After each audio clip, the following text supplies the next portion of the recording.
et chercheur à IPAR. Et je travaille sur les questions d'emploi jeune. Et je travaille sur les questions d'emploi de façon globale et plus particulièrement sur l'emploi des jeunes.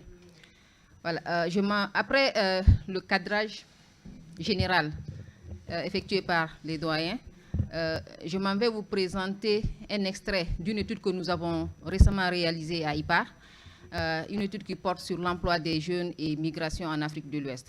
Donc, dans le cadre de cette présentation, je vais juste mettre l'accent sur les résultats que nous avons obtenus au Sénégal.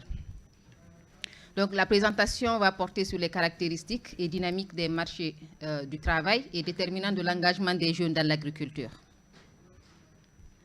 Voilà, en guise d'introduction, il n'est pas sans savoir que la problématique de l'emploi des jeunes est au cœur des préoccupations de nos gouvernements. Donc, dans ce cadre, plusieurs enquêtes ont été réalisées pour cerner un peu la question. Donc, mais le constat est que la crise persiste et se manifeste par des taux élevés de chômage et de sous-emploi des jeunes, et particulièrement pour les jeunes en milieu rural. Donc, le secteur agricole est reconnu comme étant un énorme potentiel de création d'emplois. Cependant, les déterminants de l'engagement des jeunes sur les marchés du travail ruraux sont peu connus. Il est donc important d'avoir une meilleure connaissance de ces déterminants afin d'éclairer les décideurs politiques et les partenaires au développement.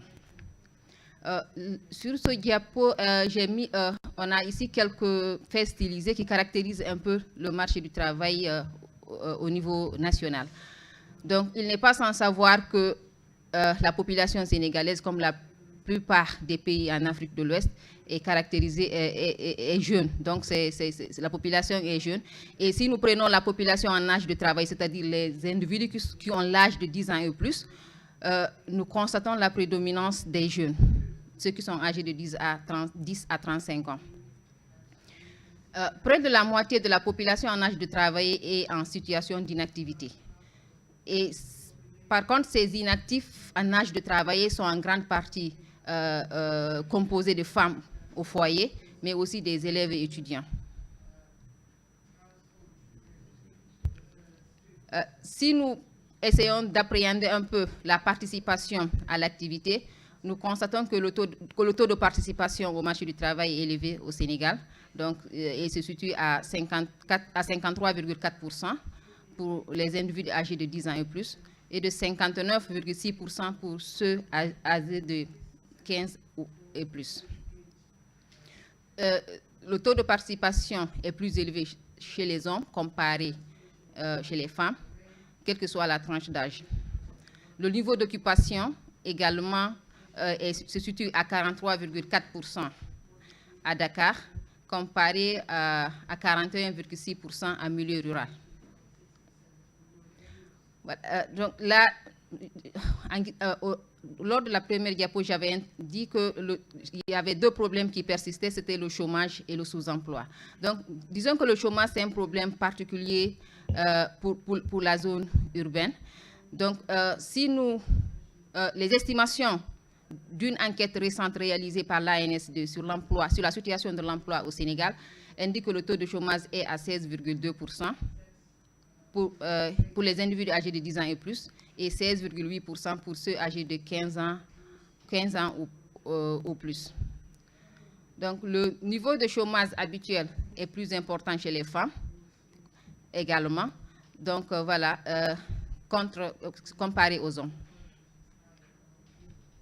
Maintenant, si nous combinons un peu le taux de chômage et le sous-emploi, là, le niveau de l'indicateur augmente parce que là, on aura le taux de chômage combiné au sous-emploi est estimé à 31,5% pour les individus âgés de 10 ans et plus. Et encore, ça concerne beaucoup plus les femmes que les hommes.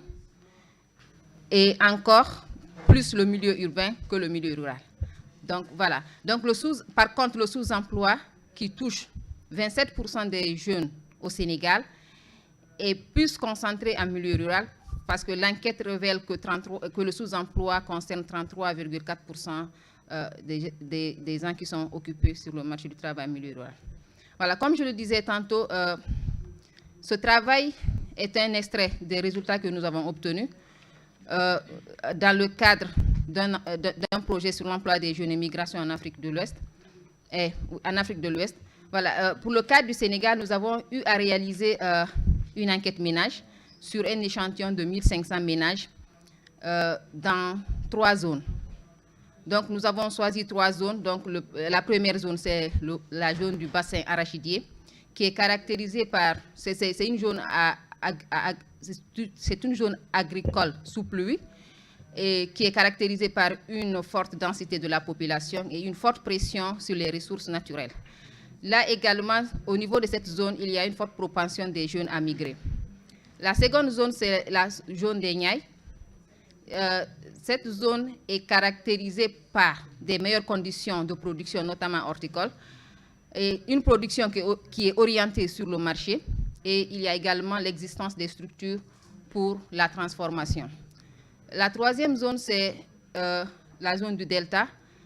C'est une zone qui a bénéficié d'importants investissements publics pour la maîtrise de l'eau. Donc, c'est une zone de production de riz, de tomates et d'oignons.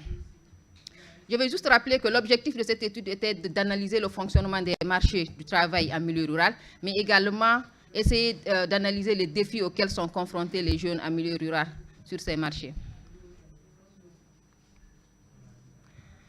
L'analyse de nos résultats nous indique que le marché du travail en milieu rural est un marché segmenté. D'une part, nous avons le marché interne ou primaire. C'est un marché qui est constitué autour de l'exploitation agricole familiale, c'est-à-dire le ménage. Donc voilà, et cette dernière est considérée comme une entreprise agricole informelle qui dispose d'une offre de travail quasi fixe constituée par les membres du ménage. L'exploitation agricole familiale est à la fois considérée comme une unité de production, mais aussi une unité de production et de consommation. À côté de ce marché, nous avons également un marché secondaire ou marché externe, qui est également constitué autour des exploitations agricoles familiales, mais aussi des unités de production non agricoles qui embauchent sur ce marché des actifs non membres de leur ménage pour des tâches ponctuelles. Maintenant, on a essayé de caractériser un peu le marché dans chaque zone. Pour la zone du bassin arachidier, le marché primaire est dominé par une agriculture pluviale sur des faibles superficies et une offre de travail excédentaire. Comme je le disais tantôt, le marché primaire est organisé autour de l'exploitation agricole familiale. Donc là, nous avons essayé de caractériser ce marché à travers un certain nombre d'indicateurs, à savoir le nombre d'unités de production agricole détenues par un ménage, parce que c'est de là que provient la demande. Donc, 93% des ménages que nous avons enquêtés disposent au moins d'une unité de production agricole. 50% des ménages disposent d'une unité de production non agricole, dont 63% appartiennent aux femmes. Il faut noter que sur ce marché, l'offre de travail est constituée par les actifs du ménage. Donc là, la dotation potentielle, l'offre de travail potentielle du ménage est un déterminant important. Donc là, les individus âgés de 10 ans et plus au sein des ménages est estimé en moyenne à 8 personnes dans la zone du bassin, dont 6 sont occupés sur le marché du travail. 39% des actifs ont moins de 20 ans, donc ça confirme un peu la jeunesse de la force du travail. Et 23% n'ont aucun niveau scolaire. 51% des actifs sont des aides familiaux et 78% des unités de production non agricoles que nous avons enquêtées n'embauchent ni une main-d'œuvre extérieure ni autre actif familial du ménage. À côté de ce marché primaire, nous avons un marché secondaire qui est très étroit. En effet, seul 0,2% des unités de production agricoles et 7% des unités de production non agricoles font recours au marché secondaire pour embaucher une main-d'œuvre. Pour ce qui est de la zone des Niayes et Delta, là également nous avons caractérisé le marché. Il y a d'un côté le marché primaire. Donc là également, les exploitations agricoles, nous avons 79 et 93% des ménages disposent au moins d'une unité de production agricole, respectivement dans les Niayes et le Delta. Et les ménages disposent au moins, la proportion de ménages qui disposent au moins d'une unité de production non agricole est estimée à 47% pour les Niayes et 20% pour le Delta. La plus grande proportion de ces unités de production non agricoles appartiennent également aux femmes. L'offre de travail est constituée par les actifs du ménage. Donc, c'est les individus âgés de 10 ans et plus qui résident au sein des familles, qui constituent la force du travail. Donc, le nombre d'actifs, la dotation en actifs pour ces ménages est de 7, donc 4 sont occupés sur le marché du travail. Les actifs ont moins de 20 ans, à hauteur de 32% dans les Niayes et 34% pour le Delta. Le niveau d'éducation, la proportion d'actifs qui n'ont aucun niveau d'éducation est estimée à 27% dans les Niayes et 13% dans le Delta. Là également, nous avons une proportion non négligeable d'actifs qui sont aides familiales. Dans les unités, 88% et 67% des unités de production non agricoles que nous avons identifiées n'utilisent pas une main-d'œuvre extérieure. Pour cette seconde zone, nous avons noté un marché secondaire agricole important. En effet, une grande proportion d'unités de production agricole font recours à une main-d'œuvre salariée. Donc, cette proportion est estimée à 43% pour les Niayes et 69% pour le Delta. Par contre, le marché secondaire non agricole est très étroit. Et peu d'unités de production non agricoles font recours à une main-d'œuvre externe. Après la caractérisation des marchés, nous avons essayé d'analyser un peu la situation des jeunes sur ces marchés. Donc, les 15-34 ans de notre échantillon sont représentés par 49% de la population totale que nous avons enquêtée. Donc, l'analyse de la situation de cette population jeune par rapport à l'emploi montre que 67% sont actifs occupés, 22,34% sont inactifs et une très faible proportion est au chômage. Parmi les jeunes qui sont occupés, il faut noter qu'une plus grande proportion occupe le statut d'aide familiale, 46%, et cette proportion varie d'une zone à une autre.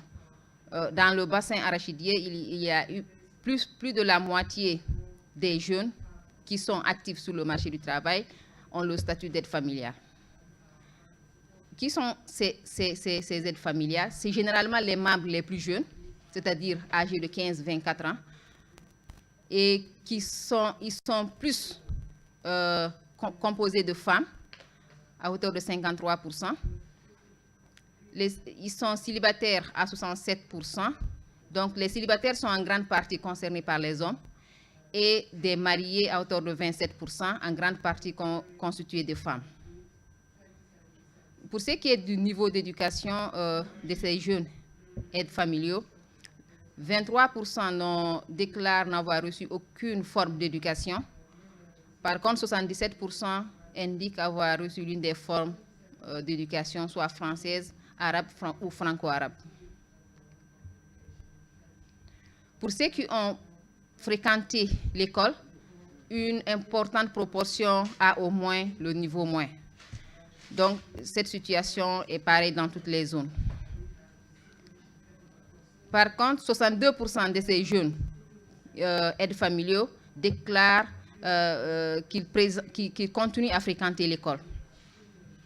Pour ce qui est ce qui concerne la question de savoir si ces jeunes ont pu bénéficier d'une formation professionnelle ou autre, 93,15% estiment n'avoir reçu aucune formation. Pour ce qui est de l'accès aux ressources productives, parce que l'accès aux ressources productives est très déterminant pour la situation qu'un individu peut avoir sur ces marchés. Donc, le résultat que nous avons trouvé est que les jeunes, là c'est pour le foncier, la terre, Donc, seuls 6,17% des jeunes ont un accès direct à la terre. Et quand on essaie de faire une comparaison entre les zones, nous voyons que les jeunes du delta sont relativement plus favorisés que leurs homologues dans le bassin et les Niayes. Cette situation peut être expliquée par l'existence d'un marché foncier dans cette localité. Pour ce qui est du contrôle de la terre, par exemple, les jeunes, parce qu'on a identifié 6,17% des jeunes qui ont accès direct à la terre, c'est-à-dire qu'ils ont ils sont chefs d'exploitation. Donc, 50 et 60% des terres détenues par ces jeunes, respectivement dans les Niayes et le Delta, sont des propriétés individuelles. Par contre, dans le bassin, les jeunes responsables d'unités de production agricole sont installés sur des terres familiales. Pour ce qui est du crédit, il faut noter qu'en plus de l'enquête quanti, nous avons également réalisé une enquête qualitative pour analyser un certain nombre de questions. Donc, pour ce qui est du crédit, les jeunes, il faut noter que les jeunes ruraux éprouvent des difficultés à accéder au crédit. Selon eux, l'accès au financement et aux intrants de production est souvent conditionné par l'appartenance au groupement d'intérêt économique et les coopératives agricoles. Alors que les jeunes sont faiblement représentés dans ces instances de décision, donc ils accèdent peu au crédit.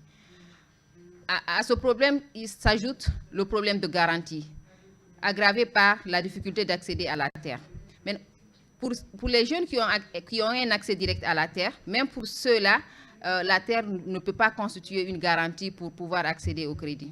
Parce que les institutions de microfinance généralement n'accèdent pas à la terre comme garantie.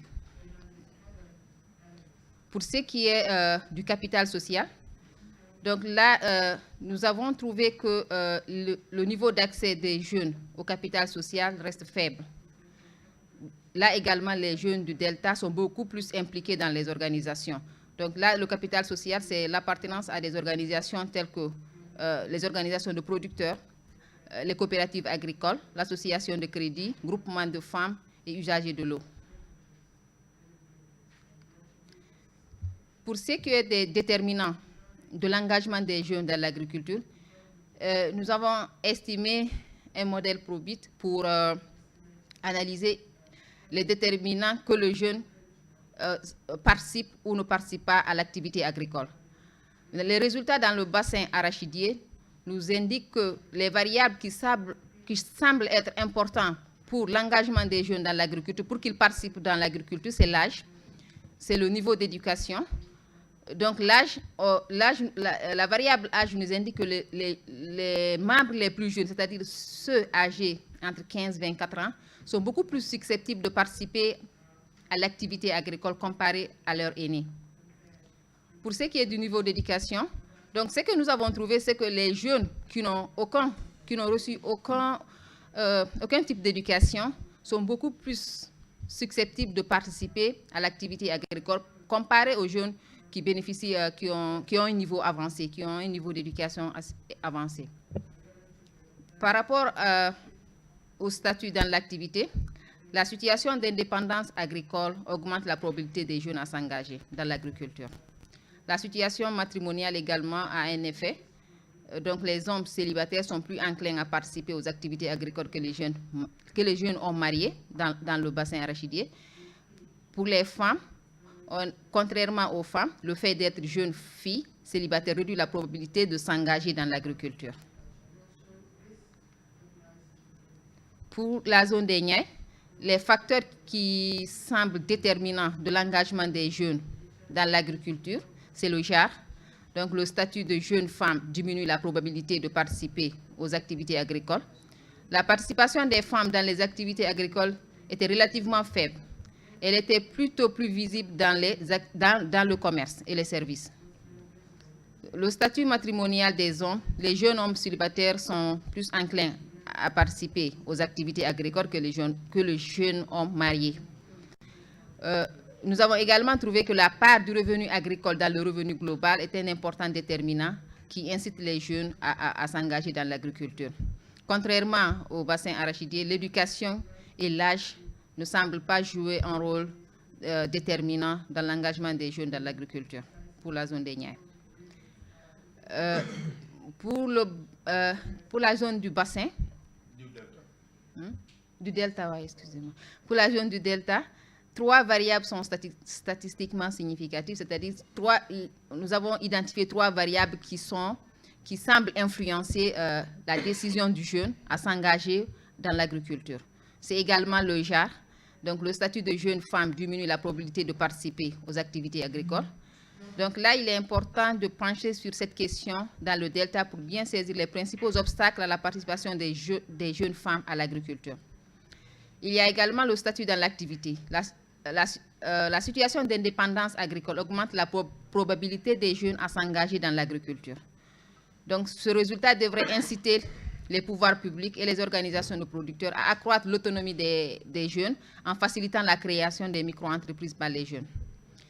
Là également, nous avons trouvé que la proportion du revenu agricole dans le revenu global est un important déterminant de l'engagement des jeunes dans l'agriculture. Ça les incite à participer dans l'activité agricole. Madame, excusez-moi, est-ce que vous pouvez ralentir un peu? C'est presque... Ah, ok, d'accord. Excusez-moi. Moi, j'ai presque fini. En guise de conclusion, récente option politique, il y a lieu de noter que récente option politique considère le secteur agricole comme le levier de l'économie nationale. Le marché rural de l'emploi dominé par l'agriculture qui constitue le premier employeur des jeunes et la première source de revenus des ménages. Une certaine précarité des jeunes travailleurs dans les exploitations familiales, dans les zones de départ, dans le bassin arachidier, caractérisée par des faibles niveaux de revenus et peu d'opportunités économiques. Il y a également lieu de noter un dysfonctionnement des marchés du travail ruraux en général, lié au déséquilibre entre la demande et l'offre. Face à cette situation, une question cruciale est de savoir comment améliorer le fonctionnement des marchés du travail en faveur des jeunes. Pour cela, il faudrait faciliter l'accès et le contrôle des ressources productives aux jeunes ruraux, prendre en charge les besoins d'information sur les marchés ruraux du travail, renforcer les capacités des jeunes et faciliter le transfert d'expérience et améliorer la situation des jeunes aides familiaux en les responsabilisant davantage et en pensant également à leur rémunération. Merci pour votre attention.